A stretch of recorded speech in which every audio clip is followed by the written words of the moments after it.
We continue thinking about possible roster additions for North Carolina for next season following the NBA withdrawal deadline that happened last Wednesday.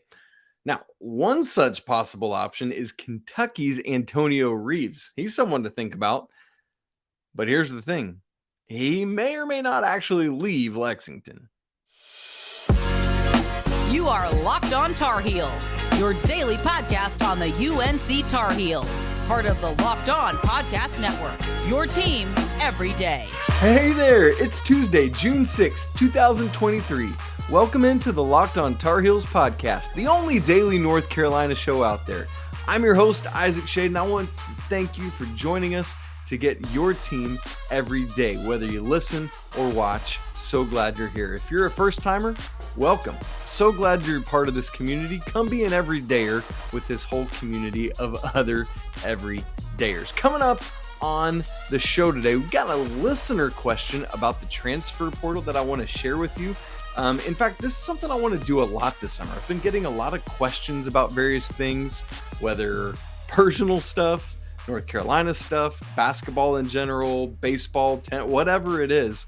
And I love answering these because it's an opportunity to connect.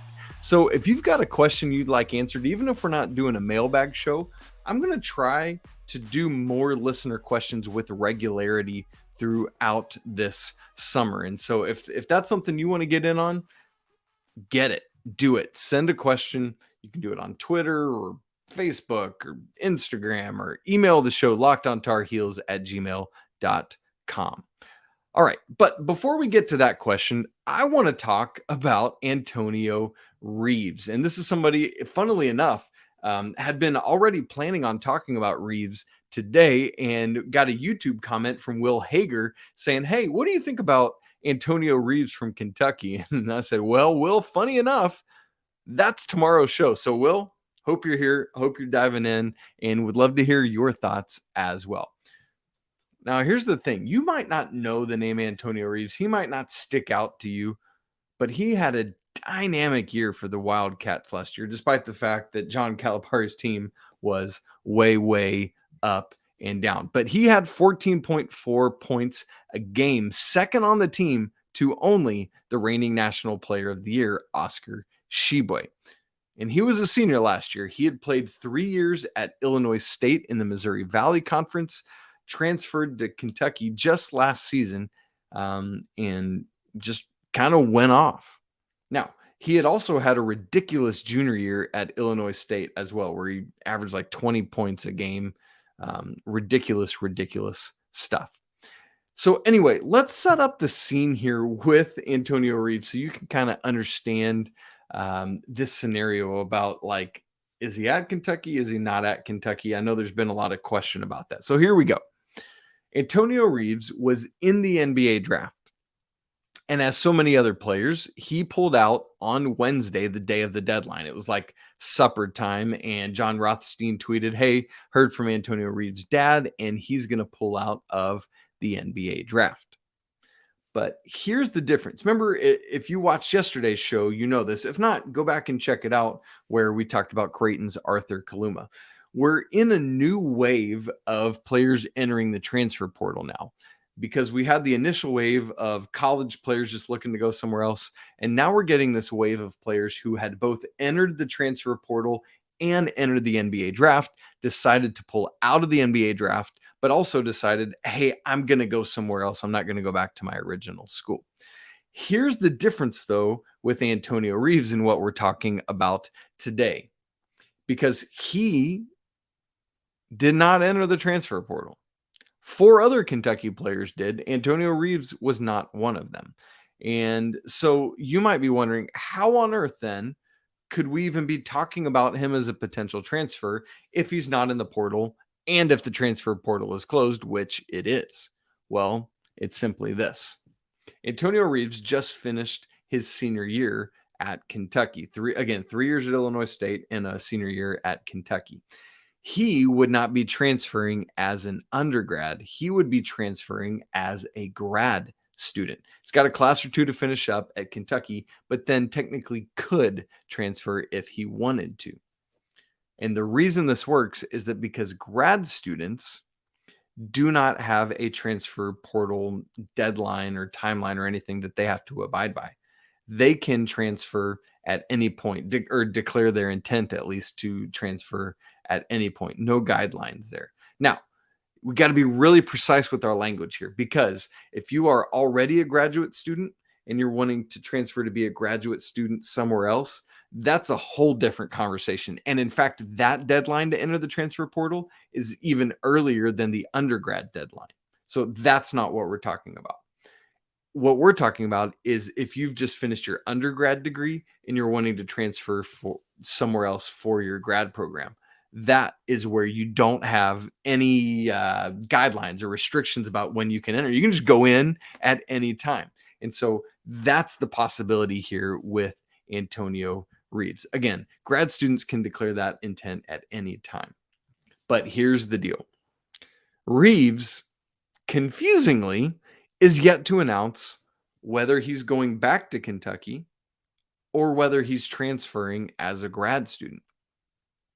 I think the assumption was, especially is, I don't know if you kept up with it, Kentucky lost a ton of dudes, 4 to the transfer portal and multiple others to the NBA draft. And so it's been a whole offseason for them.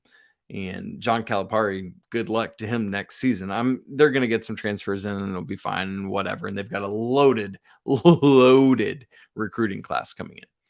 But the assumption was, oh, Kentucky's lost all these guys. Antonio Reeves is pulling out of the draft. That means he's going back to Kentucky. Well, not so fast, my friend. We haven't actually heard that he's not going back, but there's this growing speculation, this growing thought that he's actually not going to go back to Kentucky and that instead he will go and land somewhere else as a grad transfer.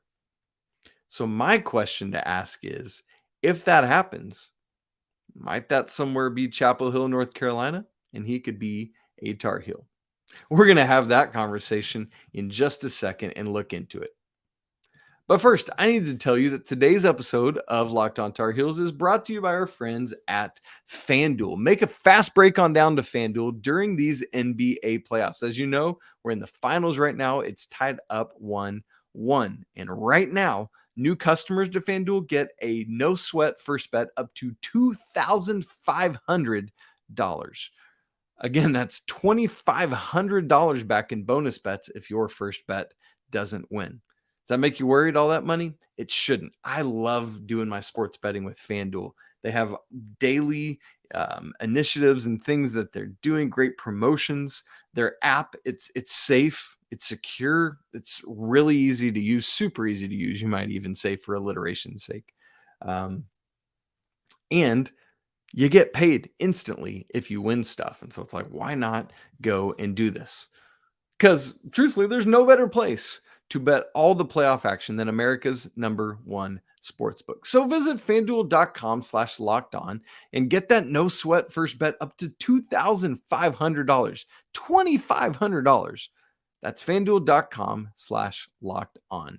FanDuel, official sports betting partner of the NBA. Okay, we want to keep rolling with Antonio Reeves.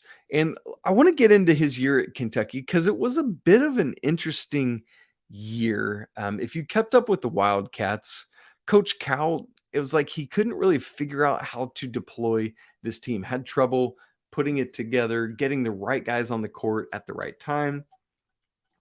For a long time, he was trying to have Xavier Wheeler really be the guy and lead the show when it was clear that Cason Wallace was the superior guard who could be the floor general for that team. And so for our guy, Antonio Reeves, he didn't enter the starting lineup until game 6 of the season. He was in for 5 games, then he was back to the bench. And then once Kentucky got to game 25, he started the rest of the season, other than senior day. He didn't start senior day, but still played starters minutes most of the time. So all told, he played in 34 games and started just 14 of them. And you hear that and you think, Schade, why on earth are you so excited about this dude? Why would you want him? Well, he still ended up averaging just shy of 28 minutes a game on the season, not even just games when he was starting. For the season, he averaged the 5th most minutes on this team. Wound up as the co-SEC sixth man of the season. So what does he bring to the table? Who is he? Great questions. He is a 6'5" guard. Whoa, Isaac. Rewind the tapes. I have heard you say multiple times that Carolina does not need another guard. In fact, literally yesterday, you said, the front court is all overloaded.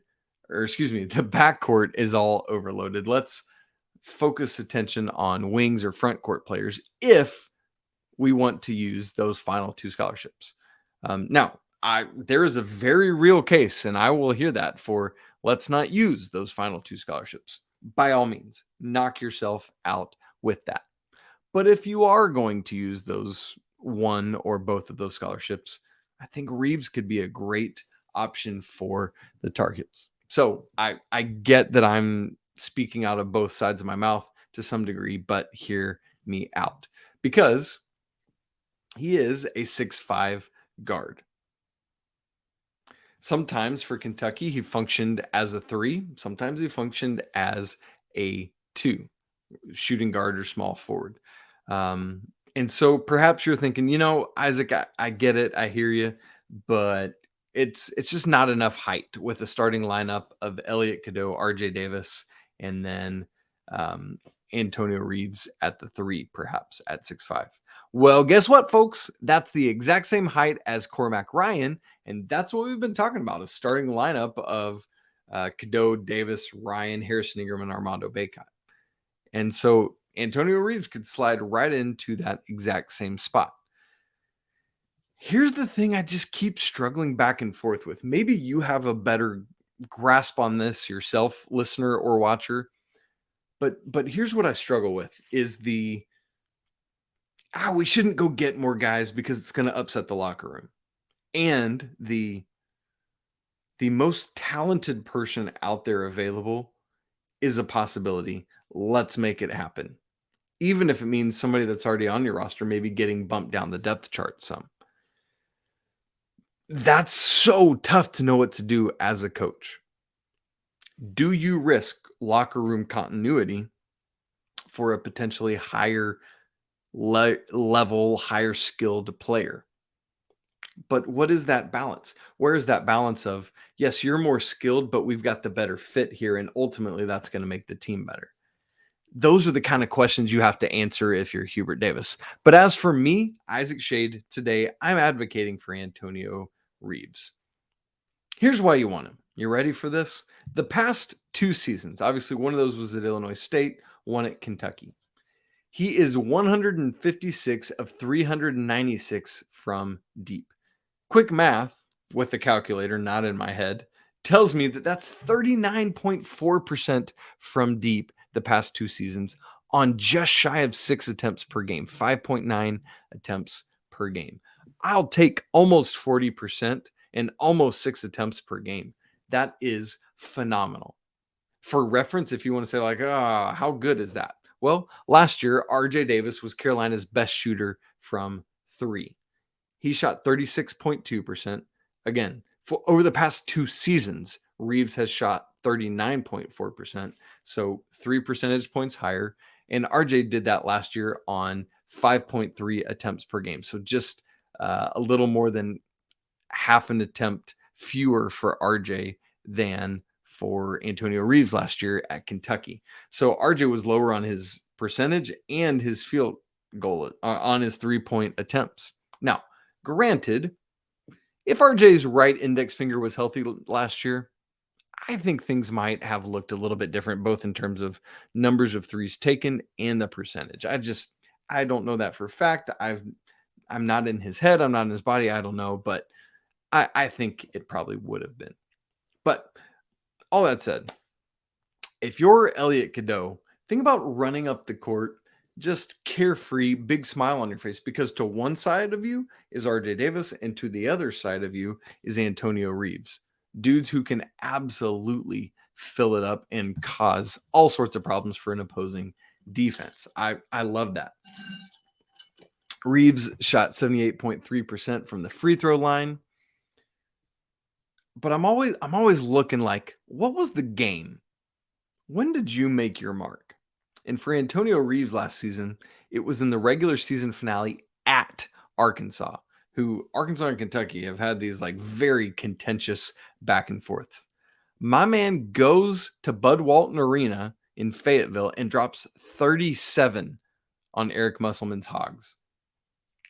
And interestingly, I talked about his three-point shooting. Most of his work that day was inside the arc, where Antonio Reeves shot 10 of 13 and just only took 4 threes and made 2 of them. Like, do you realize how absolutely bonkers that is to score 37 points? Like, not only is that on a Kentucky team that's featuring the reigning National Player of the Year, featuring Cason Wallace as the starting guard, who is going to be, if not a lottery pick, fringe lottery pick, just right there. All these guys demanding the ball, demanding attention. And here's this dude, Antonio Reeves, scoring 37 points. Do you realize, like, this isn't something that just happens in college basketball? The last time a Tar Heel scored 37 or more, you want to take a guess? If you do, pause it. Pause the show, wait. Or I'll count down from 3 and then I'll give you the answer. 3, 2, 1. Last time a Tar Heel scored 37 or more, the Bryce Johnson Florida State game. The Florida State game where he scored 39 points on January 4th, 2016. That's 8 seasons since the Tar Heel has scored more points than what Antonio Reeves did at Arkansas this year. But when you think about that Bryce Johnson game, it's like, that is the game that defines Bryce Johnson. And that was just 2 more points than what Antonio Reeves did in that game. So think about the reverence for which we talk about that Bryce performance. That's what kind of performance Antonio Reeves put up, just in a different way. Think of all the players that have come through North Carolina since 2016. Not a one of them did that. That's impressive. Crazy stuff.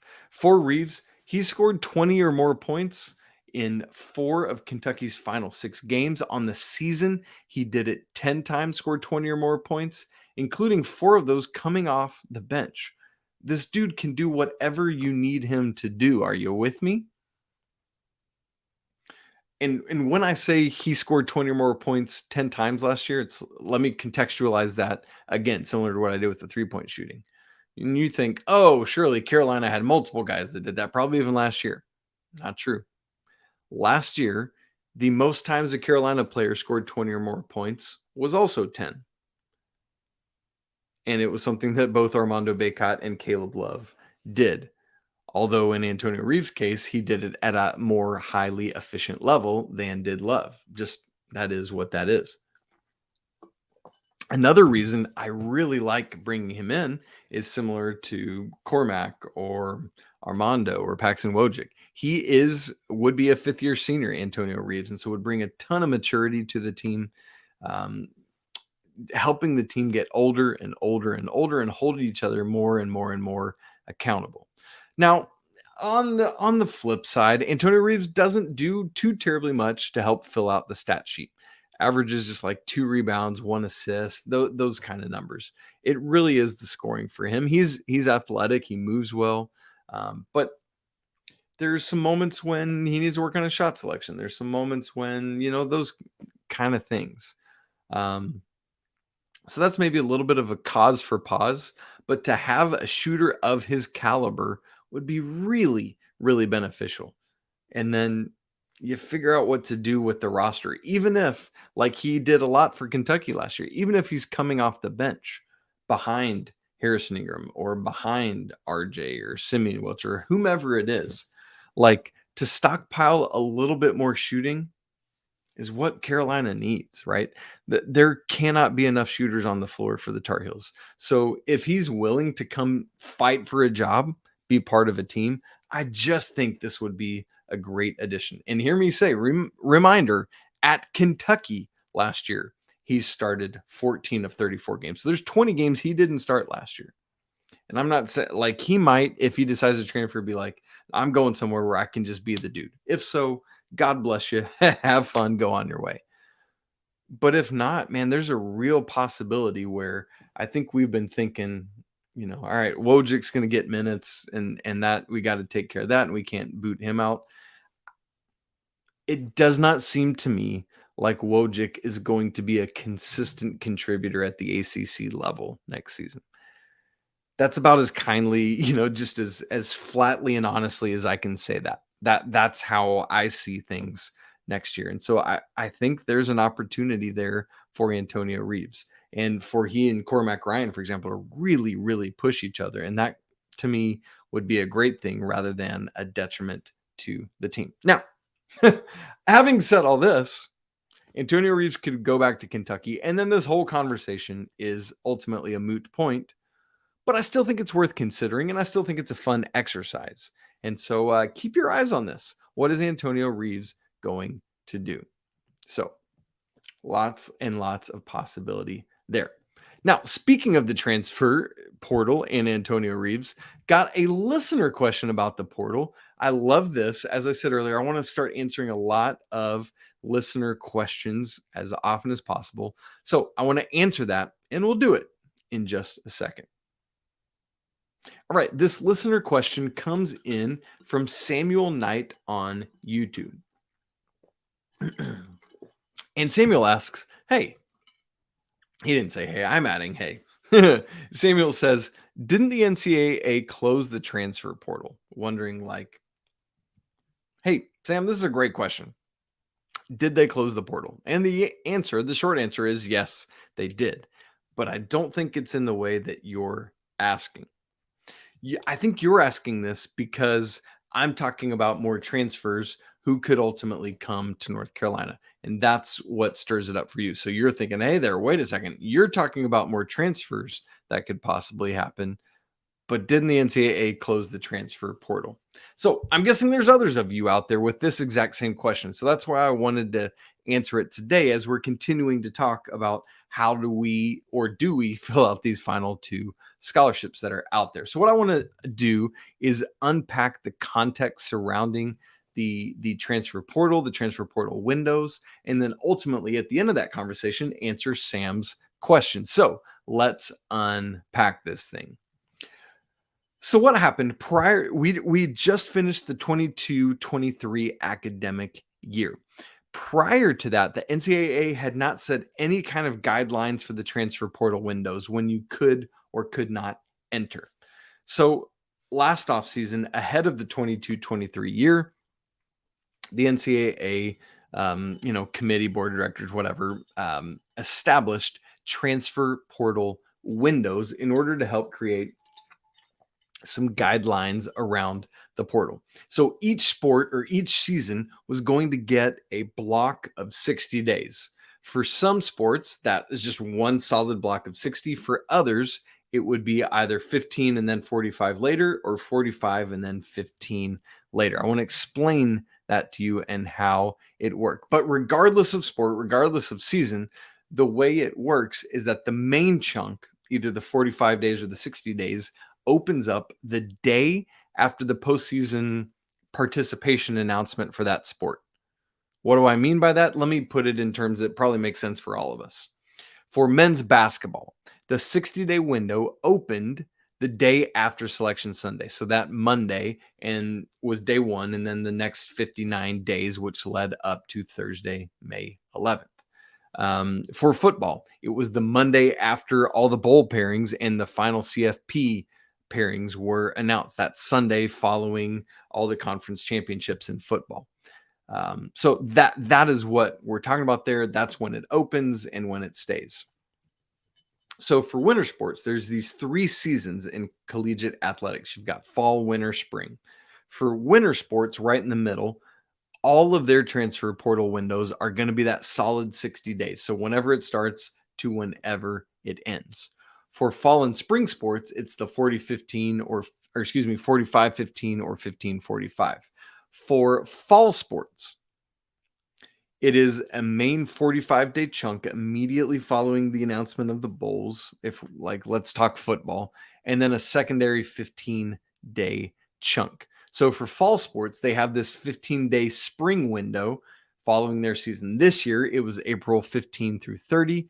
This secondary chance for the portal to be open.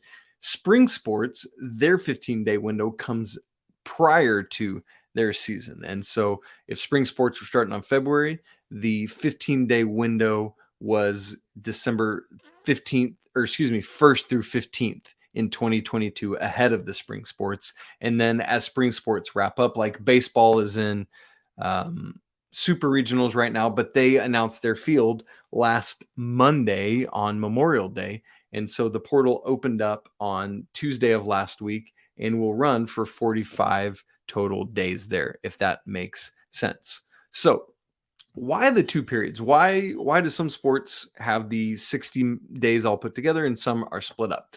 Think about it from a football standpoint. You go through spring practice and you look at the depth chart and you hear words from your coaches and you say, I'm not getting on the field for this team and I got to go.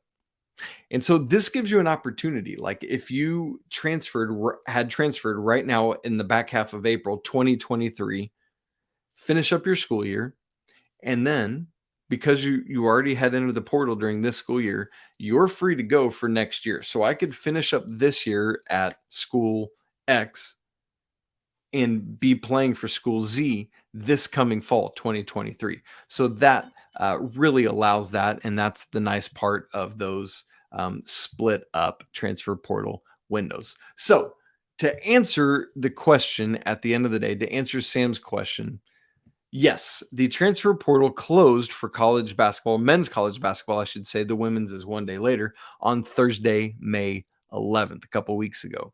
That was 60 days following Selection Sunday, or following the Monday after Selection Sunday. But here's the rub. It's only closed for players wanting to enter the portal. Once you're in, you're good. You can commit to your new school at any point. If the portal closes and you're in it, you're not in like this weird limbo where you don't have a country and you can't get out. No. A player who's already in the portal is good and can really ultimately commit at any time, so long as it's like, hey, classes start, I'll just throw out a number, August 20th. So as long as the school will let me register by August 19th and they've got a scholarship for me available, then it's good. That's what you do. And so does that make sense with it? Samuel, let me know if it doesn't. But basically, it is closed for players entering, but it stays open for anyone that's already in and they can commit to a school. Love doing listener questions. Thank you for submitting it, Sam. Anybody else who wants to, send a question. We'll get it into the show. But that does it for today's episode of Locked On Tar Heels. Thanks so much, everyone, for joining us. You can follow the show on Twitter at Locked On Heels or me at Isaac Schade. You can send an email to the show, lockedontarheels@gmail.com. Please don't forget to subscribe to the show. Literally yesterday, we just crossed 6,000 YouTube subscribers. You guys, I cannot believe it. Thank you. Keep coming. Keep bringing your friends and family. This is a blast, and I hope you're enjoying it as much as I do. Don't forget to subscribe, smash the like button, and leave your comments on the show on Antonio Reeves. What do you think? And then if you've got any other questions about the transfer portal as well. Thanks for spending part of your Tuesday hanging out with me. I want to remind you that it's always a great day to be a Tar Heel. We'll talk again tomorrow. Just me, Pack, and I'll be together on Thursday, and then have a super fun interview with a high school quarterback on Friday that Carolina has offered a scholarship to already. So stay tuned for all of that. We'll talk again tomorrow, but until then, peace.